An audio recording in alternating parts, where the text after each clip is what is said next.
Pablo. Escuchemos un poco el ambiente. Recordemos que este es el tercer día de audiencia de formalización de cargos en contra de Luis Hermosilla, Leonardo Villalobos y también Luis Anguro, el marido de Leonardo Villalobos.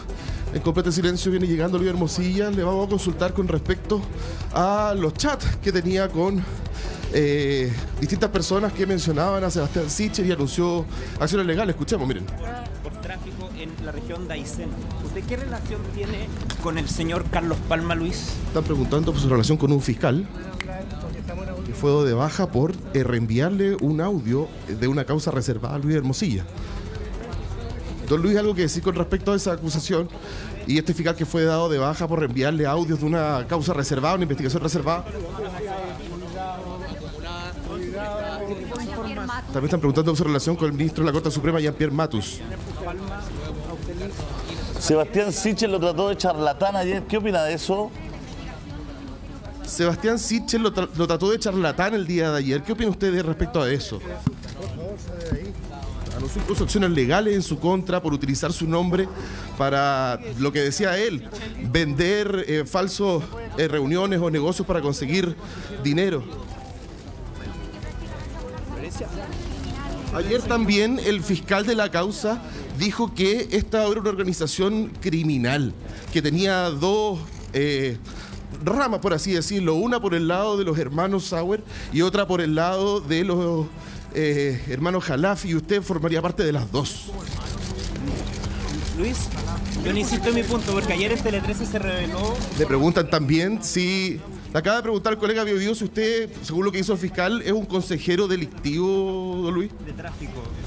¿Qué relación tiene usted con el fiscal Palma? También incluso le mandó pantallazo de WhatsApp. También se hablaba que usted era un operador político del gobierno Sebastián Piñera, Luis Hermosilla. Se acaba de caer un colega. Bueno, ¿cómo ha sido la tónica durante estos 3 días de formalización de cargos en contra del abogado Luis Hermosilla? Guardado completo silencio al momento de llegar acá al centro. ¿Qué opina que Sebastián Sichel vaya a tomar acciones legales contra él? Creo que... El hecho de que hayan hablado de sus nexos, de sus relaciones de amistad con altas esferas de la política. Cuidado. ¿Qué opina de las acciones legales que anunció Sebastián Sichel en su contra y además de haberlo tratado como un charlatán? ¿Tiene sustento jurídico el hecho de que hablen sus relaciones de amistad con el expresidente, por ejemplo, Sebastián Piñera, o también con Sichel o con Felipe Ward? Andrés Chadwick, ¿cuál es su relación con Andrés Chadwick? La transferencia ACH.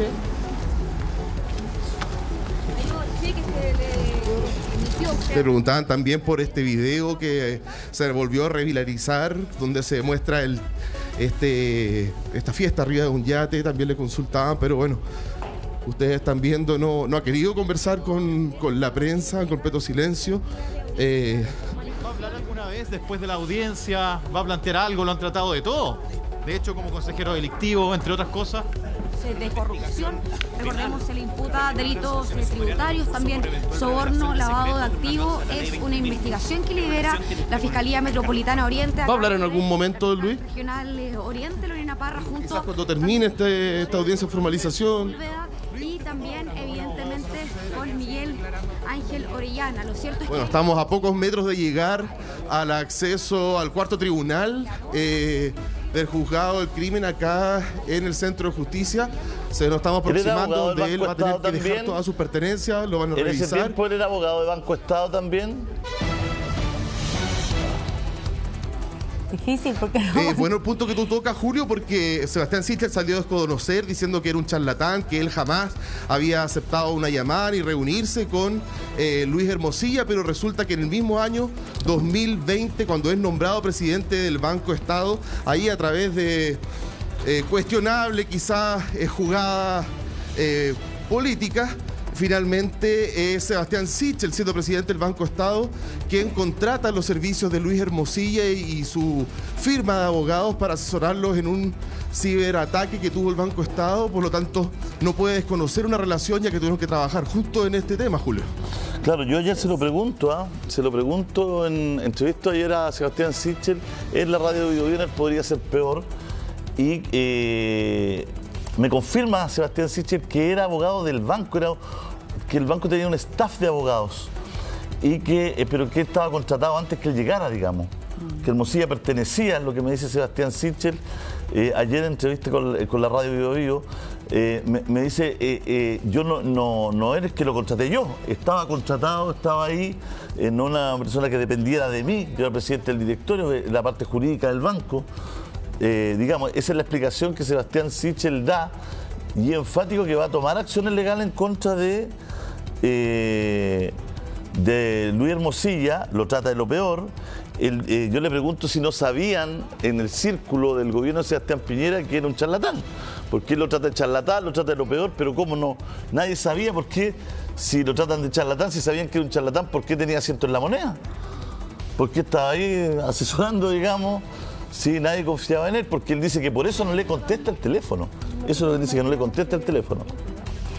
Y lo más increíble es cómo empiezan a aparecer la cantidad de instituciones, personas que estaba Hermosilla defendiéndolos. Faltan varios intervinientes. Que era Hermosilla de parte del staff. Es decir, la cantidad, al mismo tiempo de ser empleado de La Moneda, era abogado del Banco Estado, era después abogado de Chadwick ante la acusación constitucional. Qué manera de trabajar Hermosilla en todos los lugares que uno se puede imaginar. En los directorios. Es decir, lo que dicen, siempre se le dice, los tentáculos de Hermosilla. Es decir, uno levanta una piedra y estaba Hermosilla defendiendo la piedra. Se defendía a todo el mundo. Entonces, la información que manejaba este hombre es como casi una muletilla. Oye, tengo un caso complicado, ya llamemos a Hermosilla. No sé si tenemos el extracto de Orellana ayer cuando lee precisamente el chat entre uno de los hermanos Jalaf y Luis Hermosilla. Es en el contexto del nombramiento de Sebastián Sichel en el Banco Estado, ¿no? Le envía la noticia y ahí Jalaf le pregunta a Hermosilla si esta noticia es buena o mala, ¿no es cierto?, refiriéndose al reciente nombramiento en ese instante de Sebastián Sichel como presidente de Banco Estado. Y ahí Hermosilla le contesta algo parecido como no es buena, es muy buena, ¿no es cierto? Y ahí empieza el diálogo que finalmente el fiscal Orellana dice que desemboca en tratar de hacer una reunión para pedirle 11 millones de dólares al Banco Estado. ¿Qué dice Sebastián Sichel? Que nunca le contesta el teléfono. Que no le contesta el teléfono, que no se produce en el préstamo. Le pregunto ayer yo a Sichel directamente si se pidió el préstamo o no. Si se pidió el préstamo o no, y él me dice que está tratando de averiguarlo. Pero ayer yo le pregunto, yo le pregunto. Sí, pero el fiscal dijo que no se había concretado el préstamo. No, pero yo le pregunto a Sichel si le pidió el préstamo. Porque una cosa es que no se concretó la reunión y no le dieron la plata. No le dieron la plata, claro. Pero es porque no les contestó Sichel, porque no lograron esa reunión, o pidieron el préstamo igual y no se lo aceptaron, no se lo dieron. Pero Sichel niega que se reunió con ellos, en el fondo. Pero Sichel no sabe si pidieron o no pidieron. Pero a Sichel no se lo pidieron, según Sichel. Según Sichel, que no se lo pidieron, lo que yo entendí ayer del fiscal es que, bueno, ahí hay que también que el banco no se lo otorgó, y eso es parte, me imagino yo, también de la investigación, porque es súper complicado, estamos hablando aquí del Banco Estado. Vamos a escuchar ese audio seguramente, ¿no es cierto? Bueno, la verdad es que hay muchas cosas que son bien inexplicables del círculo cercano de Hermosilla, porque resulta que hoy día es charlatán, es chanta, es un abogado con malas prácticas, es un tipo de lo peor, pero es como si nadie lo hubiese conocido.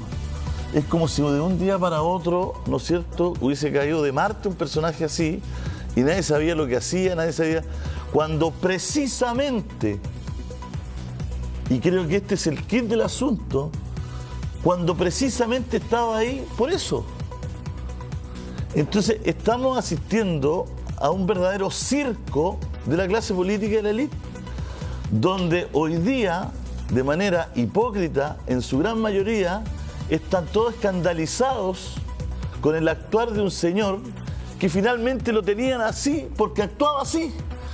Lo tenían ahí porque actuaba así. Entonces, por sus contactos, porque sabía por la información que manejaba. Entonces es súper inconsistente. Es como ridículo hoy día todo lo que habla la clase política es todo lo que habla de élite, porque en el fondo dicen, oye, este tipo es de lo peor todo, y resulta que lo tenían ahí porque precisamente hacía esta pega.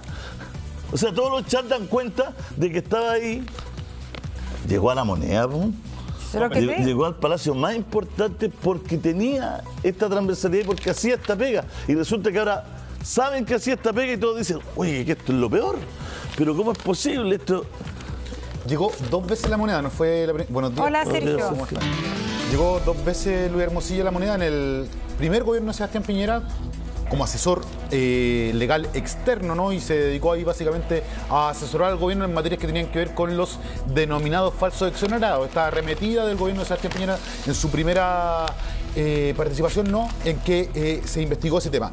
En el segundo gobierno de Sebastián Piñera ya su involucramiento es mucho mayor, ya es un asesor también del Ministerio del Interior, pero trabaja para distintas reparticiones, entre ellas el MinSal y también, por supuesto, el Banco Estado, que es el último dato y antecedentes que conocimos ayer, que se dio en la audiencia de formalización y que tiene que ver con este crédito de 11 millones que la familia Khalaf, que estalló ayer también en medio del caso, ¿no? Con revelaciones nuevas, le quería solicitar a Sebastián Sichel cuando fue nombrado en el cargo en Banco de Estado a través de Luis Hermosilla. Esto lo negó, como ustedes bien señalaban, Julio, recientemente Sichel ayer. Negó haber hecho el préstamo, ¿no? Negó haber hecho el crédito y además señaló que se estaban aprovechando de su nombre, que lo estaban enlodando, ¿no? Que se estaban colgando de alguna manera de él. Pero ¿qué decían las conversaciones entre Khalaf y Hermosilla? Básicamente lo que leyó el fiscal Orellana ayer en la audiencia era que la llegada de Sichel a Banco de Estado era una muy buena noticia para ellos. ¿Por qué?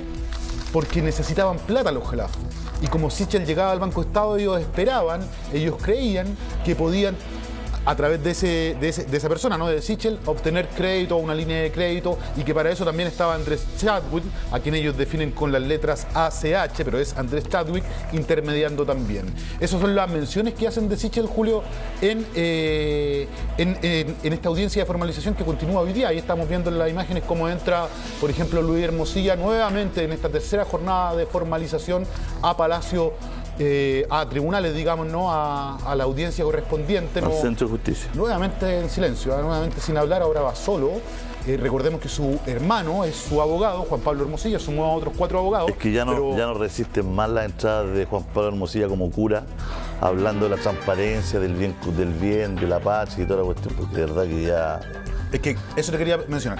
Luis Hermosilla, acabamos de decir que era el abogado del gobierno de Sebastián Piñera, un abogado influyente, un abogado top. De hecho, cuando se hizo abogado del Banco de Estado, fue anunciado por Diario Financiero como abogado top, asume, ¿no? En Banco de Estado. Así se presentaba ante el público, ante la opinión pública, Luis Hermosilla. Su hermano Juan Pablo, que es quien lo defiende, ha tenido también un rol importante en la política judicial en Chile. ¿Por qué? Porque ha estado asesorando no al gobierno de Sebastián Piñera, sino que a los gobiernos de Michelle Bachelet, ¿no? Él aparece después del terremoto y el tsunami. ¿Recuerdan? Cuando queda un poco una investigación abierta a propósito de las muertes y los fallecimientos que hubo en el terremoto y el tsunami, Juan Pablo Hermosilla es el asesor entonces del gobierno de Bachelet en esa materia, gobierno que iba saliendo. Luego, cuando está ahí en los casos de SQM Penta, es Juan Pablo Hermosilla, quien también funge como asesor de Rodrigo Peñailillo, en ese entonces ministro del Interior de Michelle Bachelet. Entonces tenemos los dos hermanos, uno con la derecha o con la oposición en ese tiempo, ¿no?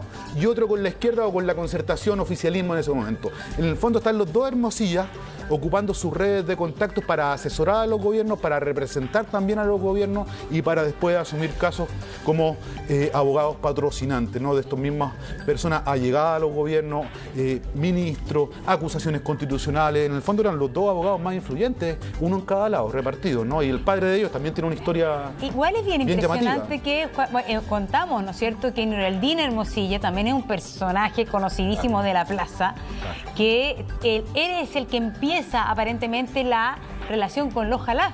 Claro, él es amigo de los Khalaf, él se lo presenta. Nuraldín Hermosilla, el padre, que también era un hombre en su momento súper cercano a la concertación. Claro. Es decir, eran comunistas todos, ¿ah? Eran muy poderosos, claro, dentro del mundo político, y ahí es donde finalmente se dividen aguas políticas, donde Juan Pablo Hermosilla quizás se identifica con los gobiernos de la concertación y Luis Hermosilla con los gobiernos de Piñera. Claro. Pero igual llama la atención, yo no sé cómo lo ves tú, aunque Luis Sergio. había dado el paso mucho antes, en el 95, cuando empieza... Sí, no, Luis, claro.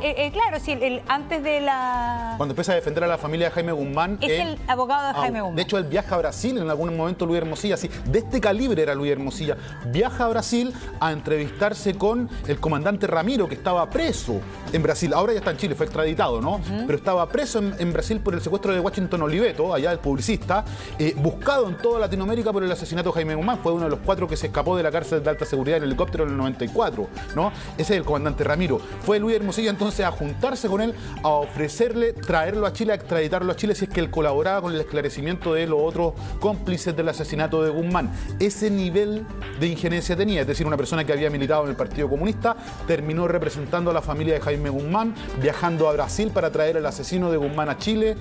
En esos márgenes, ¿no? En ese nivel navegaba Luis Hermosilla, para que entiendan más o menos el calibre de este personaje que está hoy día enfrentando a la justicia, que está complicado, que tenía estas bicicletas económicas, que hacía plata de la nada, ¿no? Con las facturas falsas, con las empresas falsas, que tenía gasto astronómico y que vivía en realidad en un mundo distinto al que... Pero volviendo al presente, que yo creo que es importante, hay una tensión porque en la época diarios como el Diario Financiero publicaron, ¿no es cierto?, la participación de Luis Hermosilla en el caso del ciberataque.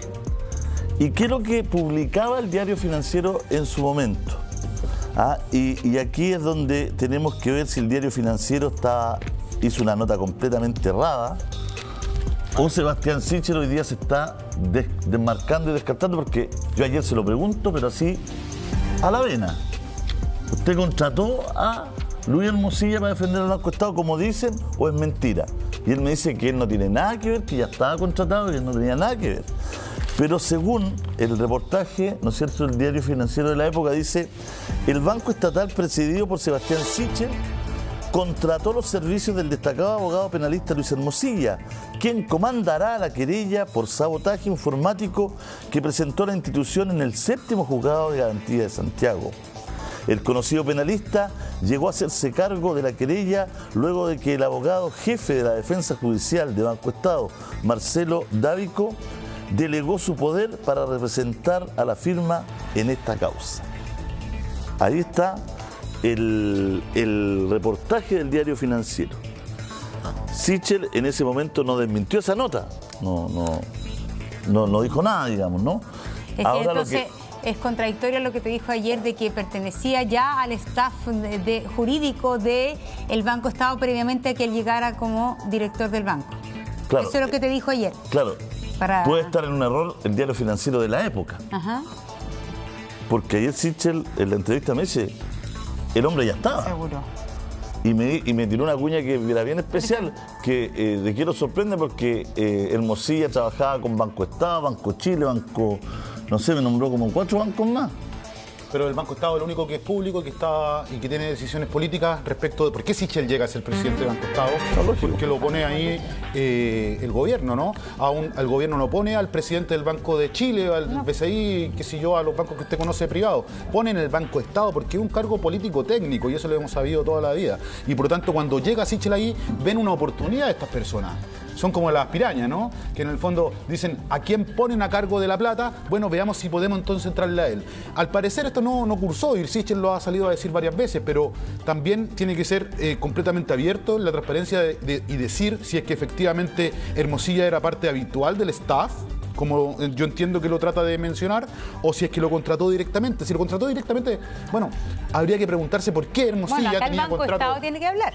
Si el Banco Estado tiene que aclarar esto como institución pública y tiene que tener su registro de cuándo contrata a la gente y para qué la contrata. Es decir, esa información tiene que ser otorgada porque el banco es un banco del Estado. Del Estado, claro. Entonces, sí, transparente, eso tiene que ser transparente y es deber del director actual dar esa información, de todas maneras. Yo creo que esto es por esa información es súper fácil de saber y creo que ahí es la labor, claro, de nosotros periodistas también ir a buscar esa información. Lo que yo les quería comentar, igual me llama la atención cómo arriesga su capital profesional Juan Pablo Hermosilla al defender a su hermano. Es su hermano. Pero es que igual esas cosas son complicadas finalmente.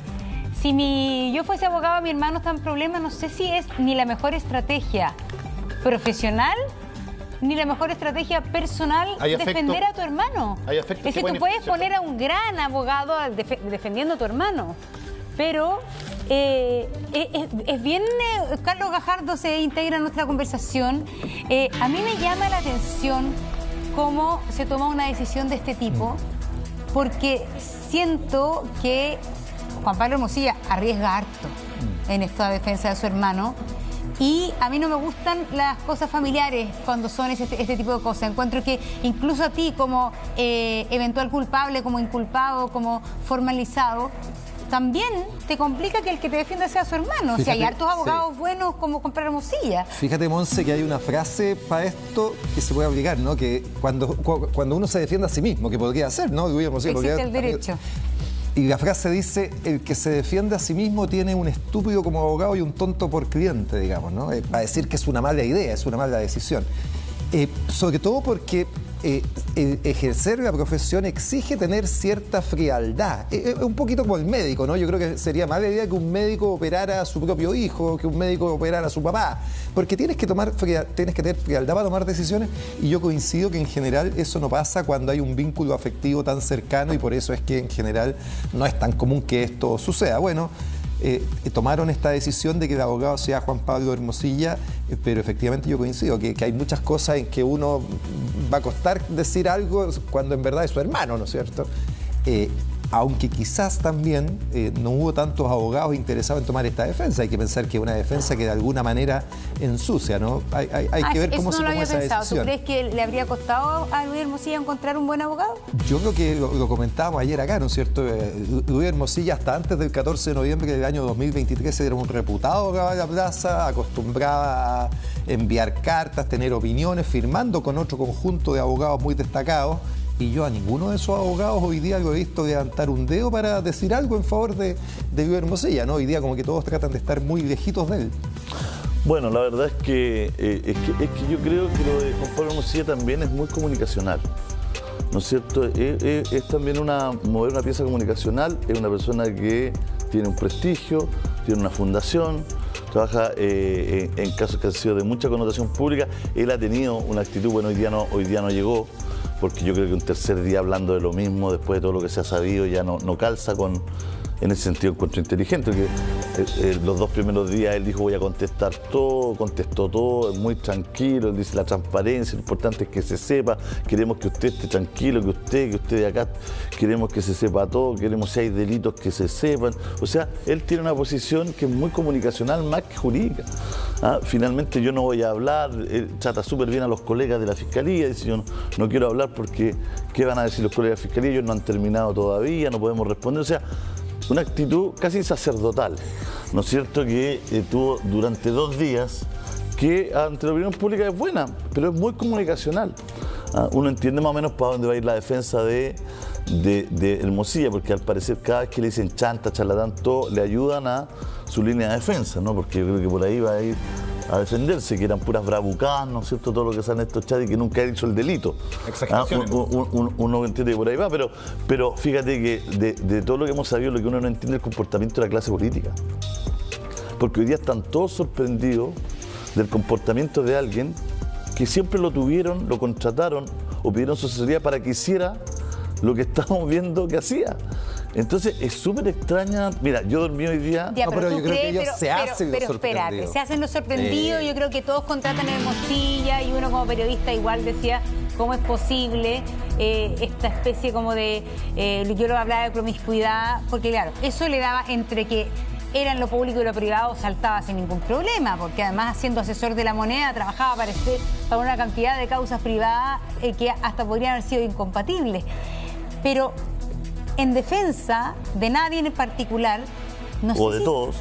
Claro, no sé si sabían los chanchullos que estaba haciendo en Factop. Lo contrataban por toda la información que tenía, pero no sé si realmente... No, pero es que Factop es una lista... Mira, perdón, Fernando Paulsen fue el único que transparentó cuando salió lo de Hermosilla. Fernando Paulsen dijo, sabes que yo no puedo hablar porque este es mi amigo, entonces estoy incapacitado para hablar, pero obviamente que Fernando Paulsen lo dijo porque me imagino que se sorprendió porque sabía de la influencia de Hermosilla, pero no creo que haya sabido que Hermosilla andaba tratando de sobornar a alguien en el Servicio de Impuesto Interno, o no sé, y voy a ponerlo en condicional, si sabía que detrás de Hermosilla estaba haciendo toda esta bicicleta con Factop. Pero como periodista yo tengo más sospechas que, porque esa es mi pega, más sospechas que certezas, pues, o sea, yo sospecho de, no, porque lo de Factop es la lista económica de su comportamiento, porque si tú tuvieras una pizarra aquí, está Hermosilla acá, los tentáculos económicos de Factop para salvar al Grupo Patio, ¿no es cierto?, que le reportaban dinero, también los tenía con la policía. O sea, su mismo actuar con Factop, vamos a decirlo en fácil, con pillerías, ¿no es cierto?, lo mismo lo tenía con la policía. Entonces, el actuar en el ámbito económico también lo tenía con las policías. ¿Para qué? Totalmente. Para tener información privilegiada, nuevamente Pero caso. espérate, Y también, sí. perdón, y también lo tenía en la justicia, porque también tenía sus tentáculos en los nombramientos, en el lobby, en el cabildeo a quien ponen, pero tú creías y también lo tenía en la política. Entonces, perfecto, pero tú creías que Tonka Tomisic, cuando contrata a Luis Hermosilla, lo contrata por toda esa influencia. Pero lógico que Pero sí. me imagino, yo creo que lo contrató porque creía que tenía toda esa influencia, pero que no sabía la eventual plata que se estaba bicicleteando y robando con miles de facturas falsas. ese detalle, eso es lo que claro. estoy diciendo. Hay un montón de gente que lo contrataba por su fama, por su influencia, pero no sé si sus clientes sospechaban de que este personaje podría haber estado... en ese nivel de profundidad. Metido como... Yo lo dejo en el margen de la duda. ¿Sabes por qué no me gusta esa lógica? Porque esa lógica le atribuye al dinero más importancia que a lo demás. O sea, era como cuando hoy yo pensé que Pinochet no robaba, y después que se supo que robaba, era como ahora es malo, si después de todo lo que hacía. Entonces es como lo mismo, decía, sabíamos que era bueno para el cabildeo, sabíamos que era el señor de los pasillos, sabíamos que el hombre ponía acá, sabíamos que tenía tenía todo esto que hemos hablado. Pero ahora, pero además sobornar, entonces ahora sí que es malo, porque ahora jurídicamente a lo mejor puede ir preso. Pero yo creo que lo que está en juego aquí es otra cosa, que no tiene que ver con las lucas, con quién roba más o con quién roba menos, es que tiene que ver con la moral de una época. Tiene que ver con la ética de la política de una época, que es lo que golpea a los ciudadanos. Pero nos hemos hecho los tontos como sociedad también, Carlos, perdón un segundo, porque es conocido en la plaza, y usted lo sabe porque es abogado, y esto se sabe, digamos, a nivel de discusión política, no tan pública en realidad, porque esto no llega a los comentarios del oído de quien nos está viendo hoy día en televisión. Pero hay un grupo de abogados, y entre ellos estaba Hermosilla, que siempre fueron vistos como suspicazmente. Como operadores, más que como operadores. Eran operadores. Como operadores. Mira, te digo, Hermosilla tenía contrato en el gobierno de Piñera con el Ministerio de Salud por 10 millones de pesos a propósito de defender a Enrique París. Tenía contrato con el Ministerio de Defensa para defender también al ministro de la época por una querella de Rafael Harvey, militar que denunció corrupción, ¿no? Y que era cierta la corrupción en el ejército, por otros 10 millones de pesos. Su estudio de abogado aparte, un contrato con el gobierno de Piñera por 239 millones de pesos para representarlo en distintas causas. Y además él prestaba su propia asesoría al gobierno como abogado externo, ¿no?, del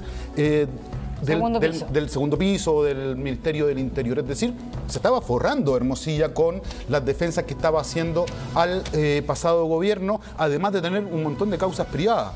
Yo te decía lo de los abogados porque hay otro abogado. Hemos hablado del Pingüino acá, ¿no? Un operador judicial. Nadie ha hablado del Conde Negro, que le dicen el Conde Negro, Darío Calderón, que asesoraba a Piñera, asesoraba a Julio Ponce, se metió en el caso Cascada, muy amigo de exdiputados, exsenadores, Felipe Arboe, qué sé yo. Son personas que tienen influencia, que operan de manera legal dentro del sistema judicial y político, y que a todos nos causa suspicacia, pues. Pero con Hermosilla pasaba lo mismo, Carlos, pero nadie tenía como pruebas en el fondo de este tipo de conductas, ¿no? Si ese era el punto. Sí. Nadie podía ir y hacer un reportaje sobre él o poner un recurso sobre él, porque eran cuestiones que se manejaban en cuatro paredes, claro, ¿no? Y con las ventanas cerradas y las puertas cerradas. Claro, pero te voy a decir una cosa, y uno, perdón, Carlos, uno podía decir, esta influencia de Hermosilla es muy rara, y eso a mí lo voy a confesar. Hay algo trucho, oscuro, como alguien del Señor de los Pasillos, se mueve para acá y para allá, todo lo que sabe, presiones indebidas, información que pasa para acá y para allá. Pero cuando uno escucha la famosa grabación, te das cuenta que no solamente está metido en el tema de las influencias en las grandes esferas de poder, sino que bajó a un eventual soborno a funcionarios de mediana monta de las instituciones del Estado, y que toda la plata que uno sospechaba que ganaba como siendo este abogado influyente no era suficiente, y también la ganaba haciendo un delito que no sé, yo no me lo imaginaba que iba a ser parte de una trama de facturas falsas de un factoring. No, absolutamente. Pero no estoy defendiendo a Hermosilla, al revés, me estoy cayendo para atrás con lo que empieza a aparecer de Hermosilla. Si el punto, Monse, creo yo, es que si uno analiza sus relaciones con los distintos clientes a partir de lo que hemos conocido, uno puede ver un denominador común. O sea, tú escuchas el audio y puedes entender cómo es su relación con un cliente específico, con Daniel Sauer. ¿Cómo es esa relación? ¿Es jurídica? Le dice, mira, aquí vamos a invocar estos artículos, vamos a... No, no es jurídica, le está diciendo una serie de conductas que son absolutamente reprochables, ¿no es cierto? Pero si uno hace ese mismo denominador común con sus otros clientes, bueno, se empezaron a conocer ayer los detalles de su relación con Antonio Jalaf, otro de sus clientes, Grupo Patio. ¿Y cómo es esa relación? Es parecida, pues, ¿no? Porque lo que está diciendo es busquemos influencia, Sichel, buenísimo, en el fondo diciendo con Sichel tengo llegada, vamos a ver si eso es cierto o no. Sichel dice que no, por supuesto. Muy amigo de Chadwick, dice. La comida que consigue, mira el nivel, pues, ¿no? La comida que consigue en la casa de Antonio Jalaf, ni más ni menos que con el presidente Piñera y con Andrés Chadwick. Entiendo que eso habría sido el año 2016, o sea, después que fue presidente con un expresidente, pero antes de que fuera nuevamente. Lo que digo es que en sus relaciones con los clientes, y uno puede hacer un símil también con las conversaciones que vimos con Sergio Muñoz, donde también todo es mucha jactancia, mucho poder, al final eso es lo que él vendía. Entonces, cuando tú me dices sus clientes, yo creo que no sabían y por qué lo contrataban. Está bien, no sabían el detalle de la factura y de la coima, pero en el fondo no creo que la relación con esos clientes haya sido distinta a la que hemos conocido en nuestros 3 casos. Es decir, de ostentación, de jactancia, de ofrecer llegada al poder finalmente, más que un tema netamente jurídico, que es lo que uno habría esperado de un abogado. Por eso lo contrataban, eso es lo que digo, lo contrataban por su influencia. Pero ayer, yo repito, no sé si, bueno, quizás, no, el detalle de las coimas no sé si seguro que no. Por supuesto contrató a Hermosilla. Contrató a Hermosilla porque era un abogado con mucha influencia y con fama de buen abogado. La otra vez decían que ni siquiera le iba tan bien, le sacaron una estadística, en alguna parte leí, que tampoco ni siquiera era tan exitoso en sus defensas. O sea, todos estos casos sexuales, pues, Spinac condenado, O'Reilly condenado, tampoco era tan buen abogado. Condenado. Ya, pero es que no lo contratan. Tampoco es que fuera mago. Bueno, pero es que el abogado no era mago, porque cómo iba a salvar a O'Reilly, todos los testigos ahí. Pero era un caso complicado. Ese eran dos víctimas. Se arriesgó de defenderlo a ellos, también es raro.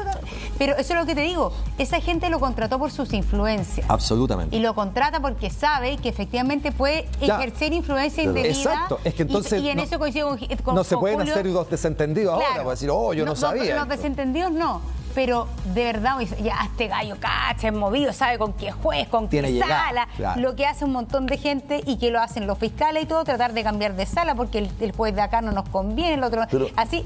Y además, pero de repente encontrarse que este gallo tenía conversaciones donde que la factura, que pásame la luca, que la ucraniana, que no sé qué. Puede ser que algunos clientes estén sorprendidos, solamente quiero decir eso. Pero mira todo el caso ya entrando, porque ya tenemos el caso Muñoz policial, tenemos el caso económico con Factop, con el tema Patio, Grupo Patio con los hermanos Jalaf. Tenemos todo el tema político, ya ni hablar, que el mismo techo con Chadwick, que después fue a La Moneda, pero está el techo del Poder Judicial, ¿no es cierto? Todo lo que ha pasado con Jean-Pierre Matus. Claro. Todo lo que pasa con Jean-Pierre Matus, que finalmente Jean-Pierre Matus termina diciendo yo no tengo ningún chat, un ministro de la Corte, no tengo ningún chat con Hermosilla, y no pasan no sé ni cuántas horas y Zipper saca todos los chats con Hermosilla. Claro, que él dice no tengo ningún, o en el fondo lo que trata de decir Matus, así como es bien complicada igual su explicación, porque en el fondo lo que él trata de manifestar es que él, siendo ministro de la Corte Suprema, no fue nombrado por una influencia ni hay un chat que dé cuenta de aquello, no que él haya llegado a ser ministro de la Corte Suprema con eso. Pero de ahí para atrás era abogado privado, entonces ahí podía chatear con quien quisiera, pero yo escuché a un ex miembro de la Corte Suprema. Ese chat no existe, dice. Como miembro de la Corte Suprema. No, pero al principio negó tajantemente que existiera. Como abogado particular también. Bueno, después lo matizó. Ahora él metió esto como abogado no hay delito, todo, claro, porque ahí viene un segundo cuestionamiento que el que se tiene que hacer la prensa y el que se hace los ciudadanos. Dice, después que pasa todo este entuerto, después que Matus le recomienda al alemán, después que le pagan el alemán, que todavía no se sabe quién le pagó al alemán, porque ya alguien le paga al alemán, Sauer le paga en la práctica, pero se supone que le pasan las plata acá, según lo que ayer decía Orellana, ¿no es cierto? Porque Orellana relata cómo además se conseguían los cheques. Mándame el che, te paso acá, tenemos que depositarle al alemán o si no estamos cagados, el alemán nos va. Y todo esto era la defensa de. Y le dice, si quieres te paso los euros en efectivo, le dice. Mucho efectivo acá. Ayer está todo, ese puro pedacito ayer que relataba ya es para una serie. Esa pura conseguida de plata. Y ahí está, le dice, y los 14 palos son para Matus. Entonces resulta que después de todo esto, Matus sí es nombrado en la Corte Suprema. De la Corte Suprema. Entonces, por el gobierno donde defendió a su ministro del Interior. Con Lorena Espinosa, ayer preparamos un reportaje sobre este tema y dimos con el cheque. Dimos con el cheque de Hermosilla a Jean-Pierre Matus. Mostraron, claro, mira, este 14 millones, claro. Ese es parte de los archivos de la carpeta investigativa, ¿no? De los anexos que vienen en la carpeta investigativa. 2019, noviembre del 2019, Jean-Pierre Matus. 2020, 2021 asume Matus en eso te iba a decir, ¿no? 21, todavía estando Piñera en el... 2019 esto. Todavía estando Piñera en el gobierno, ¿no? Viene el estallido social, pero 15 de noviembre del 2019. Es que es cuando empieza, a propósito del estallido, es que ocurre la acusación constitucional a Chadwick. Claro. Para eso entender, entonces ahí es que se contrata. Como Chadwick despide cuando pierde la acusación constitucional, como despide a Hermosilla, mi amigo Hermosilla, o sea, pone sobre ahí una chapa y lo contratan a Matus Yojo, que Matus en ese tiempo era abogado integrante de la Corte. Abogado integrante de la Corte, que son quienes reemplazan a los jueces cuando estos se tienen que inhabilitar, cuando tienen licencia médica, cuando en el fondo no pueden estar dentro de un caso. Hay una lista de abogados integrantes, de reemplazantes, ¿no? Es un ministro más, es un ministro más. Efectos, ¿no? Sobre eso hay regulaciones ya autoacordados de la Corte Suprema que tienen que seguir ellos, aunque sean como reemplazantes, ¿no? Y lo que planteaba un ex juez de la Corte Suprema ayer, Carlos, es que Matus no lo siguió. No importa que no haya sido a esa altura del tema ministro de la Corte Suprema, si era abogado integrante, por lo tanto, si es incumbente en los temas. Yo les quería señalar algo, ¿Qué dijo Sichel ayer respecto de su contrato de los WhatsApp entre Hermosilla y Jalaf para acceder a un crédito? Que Hermosilla venía contratado como que era parte del staff del Banco Estado.